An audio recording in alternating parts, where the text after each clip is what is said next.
News. A major surprise today for people living in one Phoenix neighborhood. They were told their mail service was coming to an end.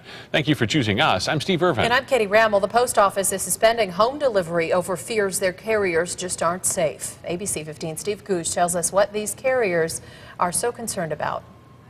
Just put the mail in and go on their way.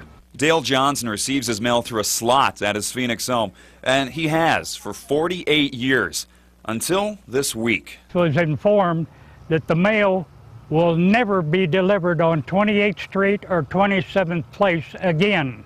Dale tells us mail service has unexpectedly stopped for most of his neighborhood. It makes me feel like an alien. I don't belong here. The post office stopped delivery for about 60 spots near 27th Place in McDowell. The problem? They say their mail carriers aren't safe. Just in that area alone, there was 8 loose dogs. Julie Utley with the post office says dogs have attacked 3 of her carriers just this year. She blames it on an increase of stray dogs.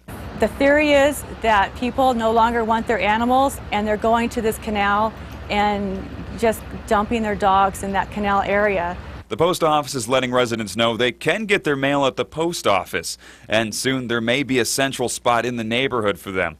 But many fear they will have to pay for a P.O. box. I'm not going to pay nothing. After 5 decades in the same spot, Dale feels the same way. I ought to have a post office service. And he will. He just hopes for the first time, though, he won't have to leave his yard in order to fetch his mail.